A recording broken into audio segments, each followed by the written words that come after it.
মাছটা। আসসালামু আলাইকুম বন্ধুরা, কেমন আছেন? আশা করি ভালো আছেন। পিঙ্কি কিচেনে সবাইকে স্বাগত।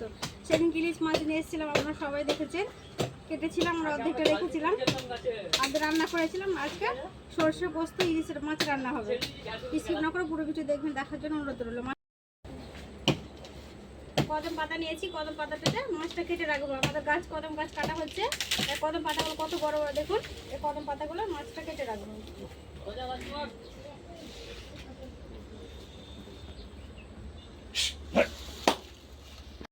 পিস করে নেবো।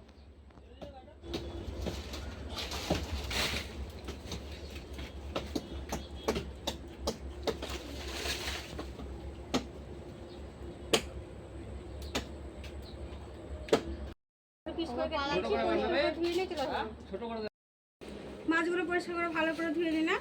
এর মধ্যে নিয়েছি কাঁচা লঙ্কা, কালো সর্ষে, সাদা সর্ষে, পোস্ত। এগুলো আমি বেটে নেবো। বেটে নিয়ে ফিরে আসছি। শিলে বেটে নেবো ভালো করে, একবারে মিহি করে। সর্ষে, পোস্ত আর কাঁচা লঙ্কাটা ভালো করে বেটে নেবো শিলে। সর্ষে, পোস্ত, কাঁচা লঙ্কাগুলো বেটে নিয়ে চলে এসেছি। ইলিশ মাছটা পরিষ্কার করে ধুয়ে নিয়ে চলে এসেছি। দেখার মধ্যে বৃষ্টি নেমে গেছে, আমি আবার উঠোনে নিয়ে চলে এসেছি আমাদের ঘরের বারান্দা।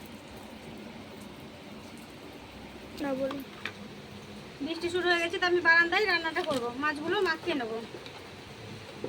দেবো নুন,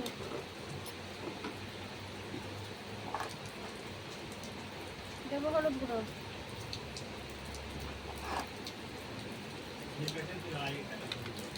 আদা রসুন, সাদা সর্ষে, কালো সর্ষে আর পোস্ত, কাঁচা লঙ্কা বাটাটা দিয়ে দেবো।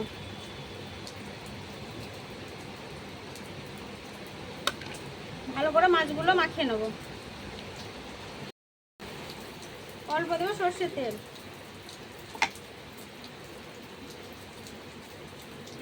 সমস্ত সব ভালো করে মাখিয়ে নেব মাছগুলো। সব মশলাগুলো যেন সব মাছের গায়ে লেগে যায়, ওই জন্য ভালো করে মাখিয়ে দেবো। আমি ভালো করে মাখিয়ে দিয়েছি, এবার ঢাকা দিয়ে রেখে দেবো। উনুনটা জেনে নেবো। উনুনটা জেনে নিয়েছি, কড়াটা বসিয়ে দেবো।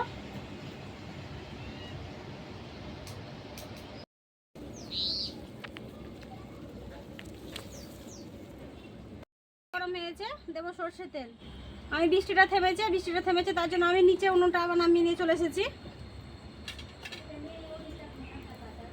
ফোড়নে দেবো শুকনো লঙ্কা, দেবো কালো জিরে আর কাঁচা লঙ্কা। এবার মাছগুলো ছেড়ে দেবো।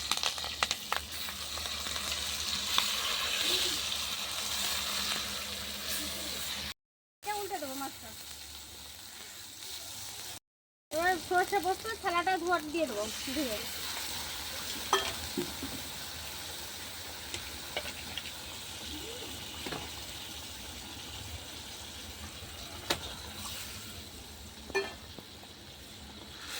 হালকা হাতে নেড়ে দেবো।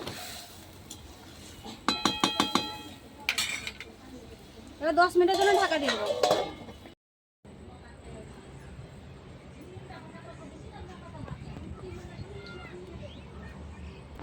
ঢাকাটা উঠিয়ে নেবো, একবার একটু নেড়ে দেবো। দেখেন কত সুন্দর হয়েছে মাছের কালারটা।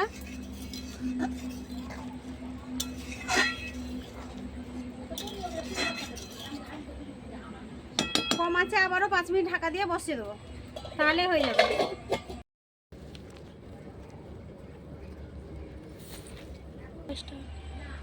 5 মিনিট হয়ে গেছে, ঢাকাটা উঠিয়ে দেবো। কম আছে রেখে বসিয়ে রেখেছিলাম। মাছের কালারটা দেখছেন হয়ে গেছে, অল্প অল্প ফুটছে, বেশি আঁচ ছিল না, কম আছে আমি ভালো করে বসিয়ে রেখেছিলাম। কেউ যদি ইউটিউব থেকে দেখে থাকেন অবশ্যই সাবস্ক্রাইব করে, ফেসবুক থেকে দেখে থাকলে পেজটাকে ফলো করে একটা লাইক দিয়ে সাথে থাকবে। আর আজকে আমি খেয়ে দেখাচ্ছি না, আজকে আমার একটু কাজ আছে, তাড়াতাড়ি করছি। পুরো রেসিপিটা দেখলেন, যদি ভালো লাগে অবশ্যই লাইক কমেন্ট শেয়ার করবেন। আর যদি ভালো লাগে কমেন্ট করে জানাবেন কেমন হয়েছে রান্নাটা। খেয়ে দেখালাম না আজকে, আপনারা কালার দেখে বুঝে যাবেন। সুস্থ থাকবেন, সাবধানে থাকবেন। আবারও অন্য কোনো রেসিপি নিয়ে আসবো আপনাদের সামনে। ততক্ষণ পুরো ভিডিও দেখার জন্য ধন্যবাদ।